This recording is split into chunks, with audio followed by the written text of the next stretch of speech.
Me, with a 25 passive perception. I swear, I saw it move. The hot but secretly evil NPC rolling a 35 for persuasion. It's a rock. Come on, let's have Oh boy.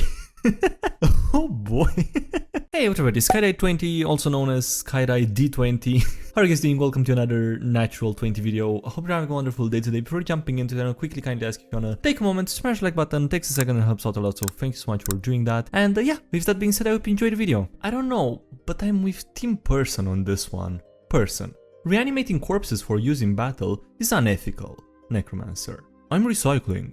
Now, someone has to go and fight the corpses. I'm also, consequently, creating jobs. You laugh, but some necromancer is out there setting up a PowerPoint presentation. Yeah, with inspiration from a meme. That sounds about right. Low intelligence and high charisma can be a terrifying thing. Surrender now and you will be harmed. No wait, I meant surrender and you won't be spared. No wait, the bard is Paladin who suffers from resting smite phase, trying to get the enemy to surrender. Sudaki Robot. Discover Lokotov and maybe can roleplay as mermen. Find out that they look more like reversed mermaids. Oh well, let's try them out anyway. Leviathan Whale. You have advantage on saving throws against being charmed, frightened, paralyzed, poisoned, stunned, or put to sleep. That's pretty good. DM says you can play as a half Asimar race. Asimar often attempt to pass as human. Limited amphibiousness. You can breathe air and water, but you need to be submerged at least once every 4 hours to avoid suffocating. That's I mean that's a bit much. I don't know, in normal context. Like, trying to live a normal life and having to go underwater every 4 hours seems like suffering. Also, you would basically have to sleep underwater, right? And yeah, gets to roleplay as Abe Sapien. That's decent. DM rolls for emotional damage. DM. Oh, you thought monsters couldn't have class templates? Huh? Well, here's a vampire bard with some upcasted vicious mockery. Admitted, Buffy. Aren't there times when you just feel less than fresh? That's a very diplomatic way to call someone stinky. Why not both? Kill enemies or make friends?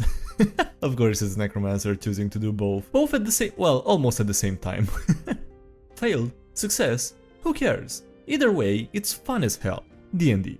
Failure, success, and critical success. Pathfinder, with those, but also critical failure. And then Powered by the Apocalypse with 10 plus for success, 7 to 9 success with complications, and 6 and below, it's the GM's choice. And then there's Genesis the dice, and you know, the results and everything in between. Jesus Christ, I don't know how that even works actually. I mean, I would have to read the rules for that to make any sense to me. I'm just gonna go on a limb and say it's probably not as complicated as it appears, to be honest.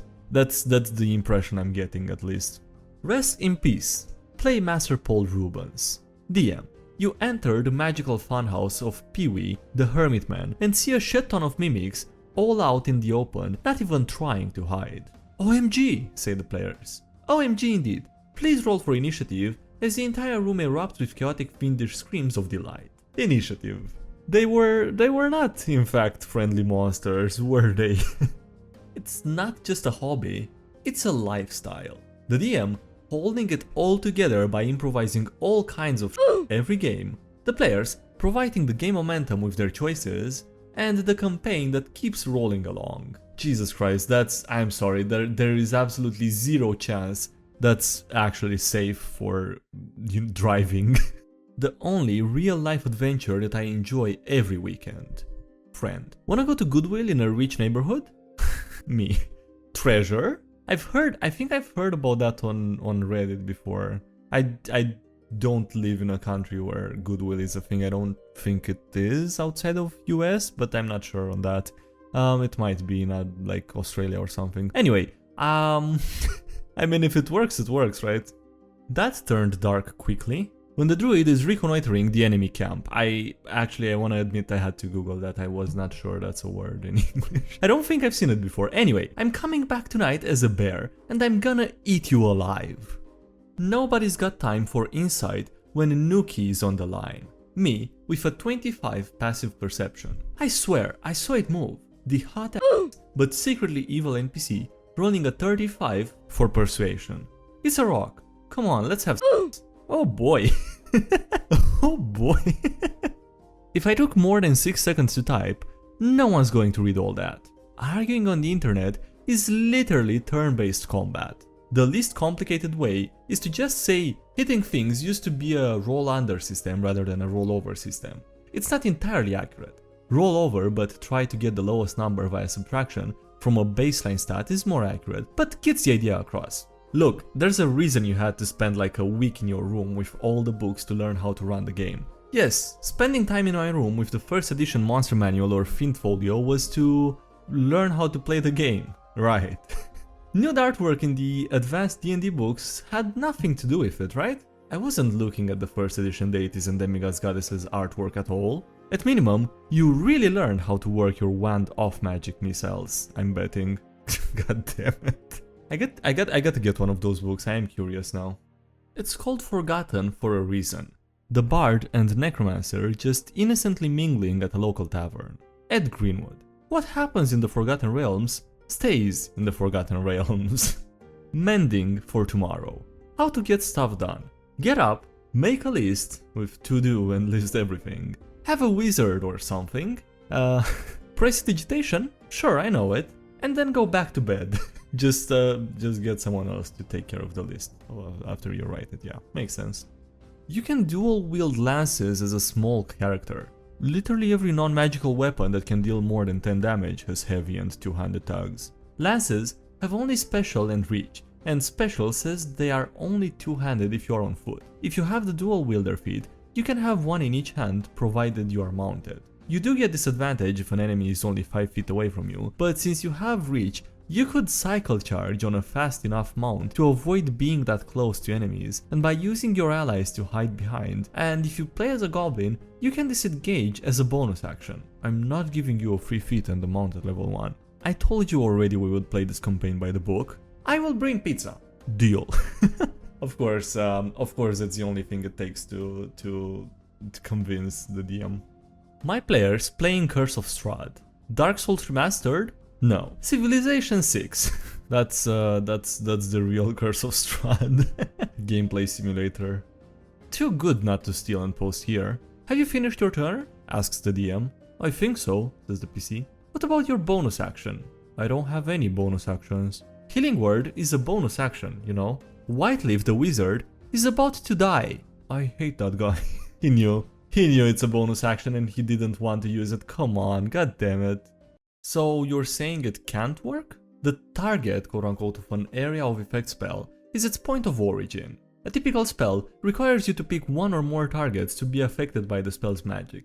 A spell description tells you whether the spell targets creatures, objects, or a point of origin for an area of effect described below. For a spell like Magic Missile, the target is a creature. For a spell like Fireball, the target is the point in space where the ball of fire erupts. A spell's point of origin, quote-unquote, can be an entire creature. Position is typically, a point of origin is a point in space, but some spells have an area whose origin is a creature or an object. For cone spells whose range is self, you are the point of origin. Spells that create cones or lines of effect that originate from you also have a range of self, indicating that the origin point of the spell's effect must be you. See areas of effect later in this chapter. This doesn't mean that you're hitting yourself. A cone's point of origin is not included in the cone's area of effect, unless you decide otherwise.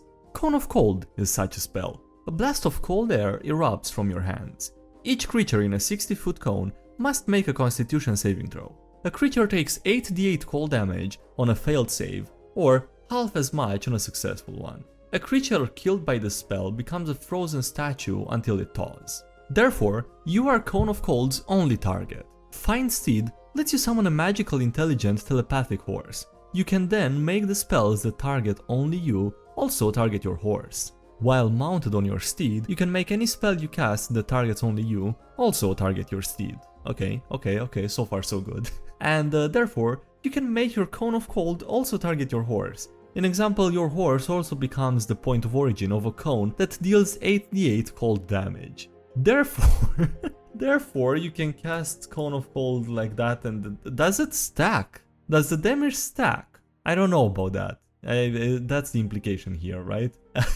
Okay, alright, cool, that's an idea. Custom commission work takes time, and elves got all the time in the world. Work in progress. Check back soon. The depressed fighter who's been waiting for over a year for a +1 magic shirt that he ordered from the Feywild. There you enter my elven realm. Get it? Smelled? I'll see myself out. Oh, what's that smell? You know what we say. Whoever smelt it, dealt it. Did you just make a f***ing mining pot? Yep, he did. And it was great. And we're also ending the video here because, yeah, there's no more content on the subreddit for me to go over from the past week. Also, feel free to check out the TikTok video from this Sunday. If you haven't seen it yet, thank you so much if you do that. And yeah, with that being said, that's it for today's video. Thanks for watching, I hope you enjoyed. Don't forget to leave a like if you did and subscribe if you haven't already. Also, thank you to everyone supporting the channel on Patreon, as well as on YouTube episodes. Also, thank you so much for those. Links for if you need to check the most links for me and everything else. And yeah, that's it. Everybody.